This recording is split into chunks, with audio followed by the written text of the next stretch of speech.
আজকে আমি তোমাদের শেখাবো ভাওয়েল কনসোনেন্টের আগে যে এ অ্যান বসে আর্টিকেল। আসলে আর্টিকেলগুলো যে বসাই আমরা না ছোটোবেলাতে ভুল শিখে আসি।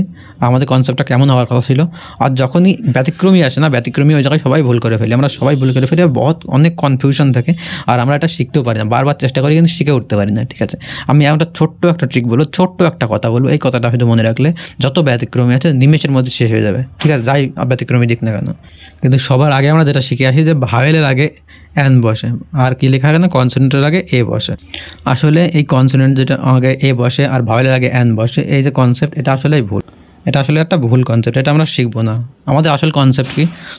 কনসেপ্টটা হলো আমাদের এ আর অ্যান বসাবো আমরা কোনো একটা কথার আগে। আসলে আমাদের সেটা আগে যে সাউন্ডটা আসে, আমরা যখন কোনো কিছু একটা উচ্চারণ করি তার একটা সাউন্ড আসে, তো সাউন্ডটা কি ভাওয়েল আসছে নাকি সাউন্ডটা কনসোনেন্ট আসছে, তার উপর ভিত্তি করে আমরা করি। আসলে এটা কনসেপ্ট আসল, কিন্তু এখানে সমস্যা হয় সেটা কি, প্রত্যেকটা যে আমরা ওয়ার্ড দেখে সেটার আমরা কি সাউন্ড আসছে সেটা ভেবে কিছু করতে যাই, এটা অনেকটা কঠিন হয়ে যায়। তার মানে এটা আমরা যে শিখছি কনসেপ্টটা, আসলে কনসেপ্ট এটা, কিন্তু এটা খুব কঠিন একটা কনসেপ্ট। ঠিক আছে, মনে রাখা খুবই অসুবিধা। ওই জন্য আমরা কী করবো, এই যে ভুল কনসেপ্ট আছে এটাই শিখে আসি, এটা সবচেয়ে সোজা হয়, সেই জন্য আমরা এটা শিখে আসি।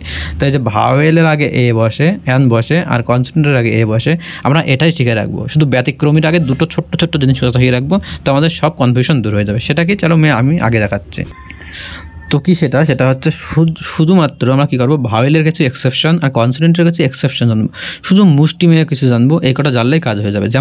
যেমন হচ্ছে আমরা যখন ভাওয়েলের এক্সেপশন জানবো তখন যাবো ইউরোপিয়ান, ইউনিভার্সিটি, এই যে কথাগুলো আছে এখানে পড়ে নেবে, এই যে কথাগুলো আছে, এই কথাগুলো যদি থাকে, মানে কিছু একটা আমার ধরো ফিল করতে দিচ্ছে, এই হবে না এন হবে, আর তার পাশে এই ওয়ার্ডগুলোর মধ্যে কিছু একটা লেখা আছে, তখন আমরা কী করবো সেটা, তার আগে আমরা চোখ বুঝে আসতে এই স্টার্টিংয়ে ভাওয়েল, তাহলে ভাওয়েল আগে এন হয়ে কথা ছিল কিন্তু এ হাই, এটাই হচ্ছে ব্যতিক্রম।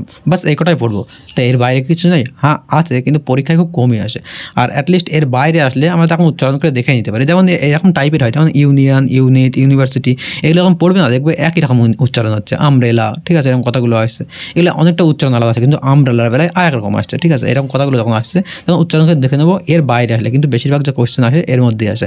এটা আমি কীভাবে এসেছি, এরকম যখন অনেক কোশ্চেন দেখি, অনেক কোশ্চেন দেখতে দেখি যে কোশ্চেন আসে পরীক্ষায়, সেগুলোর মধ্যে এগুলোই হচ্ছে মানে কমন, বারবার আসে, এই জন্য আমি এগুলো দেখে দিচ্ছি। এরপরে কনসোনেন্টের, ভাওয়েলের তো এগুলো অনেকেই জানে, আমি জানি এখানে যারা পড়ছে 100% কিংবা 90% লোক জানে, কিন্তু এই কনসোনেন্টের সবচেয়ে সমস্যা হয়। কোনগুলো সমস্যা হয় তাও আমি বলবো, আর উদাহরণ দিয়েও দেখিয়ে দেবো কোনগুলো।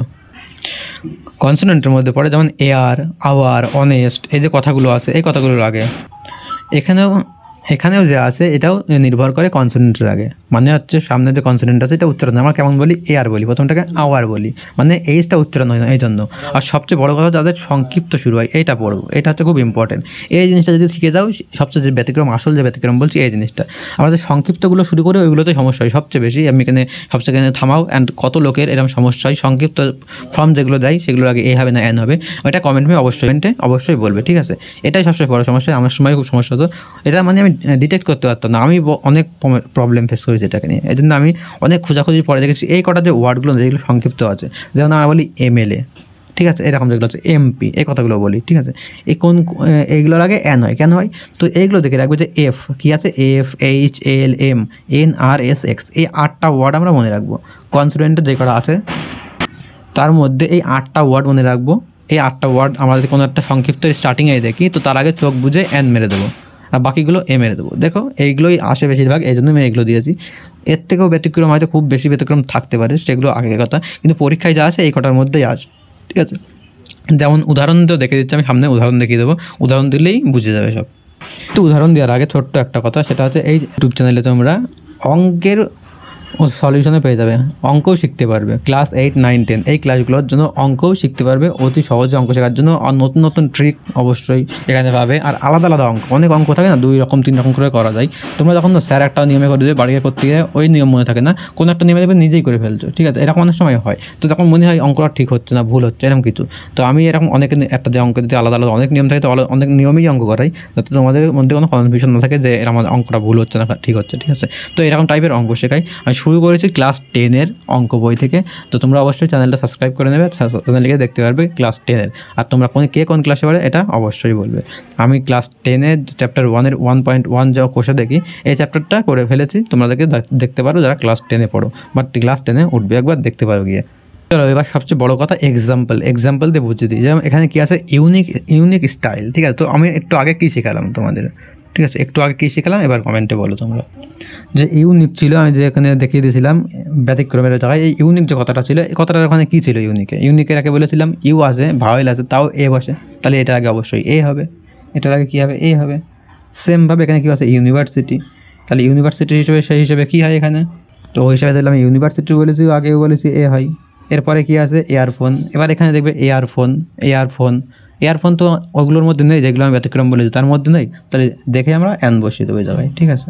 এরপরে কী আছে it is dash 1 rupee coin, 1 rupee coin এটা কি ছিল, ছিল, লাস্টে দেখবে 1 রুপি এরকম একটা অপশান ছিল, তাহলে এখানে হিসেব মতো এই হবে। এরপরে এখানে দেখো he is a MLA, MLA আমরা জানি একটা পুরো কথা হয়, ঠিক আছে, MLA একটা পুরো কথা হয়, তাহলে এটা একটা সংক্ষিপ্ত। এবার সংক্ষিপ্ত প্রথমে কী আছে এম, তো আমি কী ওয়ার্ড বলেছিলাম FHLMNRSX, তাহলে এখানে কী আছে এম আছে, তাহলে এমটা আছে, তাহলে কী হবে এখানে সামনে কনসোনেন্ট হওয়া সত্ত্বেও এখানে অ্যান আসবে। বোঝা গেল কতটা সোজা হয়, কত সোজা হয়। অনেস্ট ওখানে লেখাই ছিল ওপরে আর অনেস্ট কথাগুলো তো লেখাই ছিল, এইচ দিয়ে শুরু হয় যেগুলো আমরা উচ্চারণ করার সময় এইচটা উচ্চারণ করি না সেটা আমরা লাগিয়ে দিই। I want to be RPF, RPF একটা শর্ট ফর্ম হয়, যে RPF পুলিশগুলো হয় র্যাপিড পুলিশ ফোর্স হয় সম্ভবত, ঠিক আছে। তো এইগুলো যেগুলো আছে এটাও RPF একটা শর্ট ফর্ম, স্টার্টিং কি আর দিই, ওয়ার্ড ছিল আর FHLMNR, তাহলে আর ছিল, তাহলে এখানে অ্যান হয়ে যাবে। এক্স ছিল RSX ছিল, তাহলে এগুলো সব কী হয়ে যাচ্ছে কনসোনেন্ট হওয়া সত্ত্বেও অ্যান হচ্ছে। এরপরে আমার নিচে এখানে দেখি যেগুলো শর্ট ফর্ম, মনে করো BMR, আমরা বিজ্ঞানে পড়েছি BMR কথা অর্থ হলো বেসাল মেটাবলিক রেট, তাহলে এটাও একটা শর্ট ফর্ম, তাহলে এর আগেও হিসাব মতো আমরা অ্যান বসিয়ে দেবো, কিন্তু বসাবো না কেন, বি ছিল এফ থেকে শুরু ছিল, তাহলে বি ছিল না, তাহলে বি না থাকলে এখানে সোজাসুজি এ বসিয়ে দেবো। যে কি ছিল এখানে যেমন লিখেছি শর্ট ফর্ম JRS, কারো একটা শর্ট ফর্ম, তাহলে যে তো ছিল না, তাহলে যেটাও হবে না, অবশ্যই এ হবে এখানে। তো এই কটাই জিনিস, যদি তোমার ভালো লাগে চ্যানেলটা সাবস্ক্রাইব করে নেবে, এরকম অনেক ভিডিও আসবে এখানে।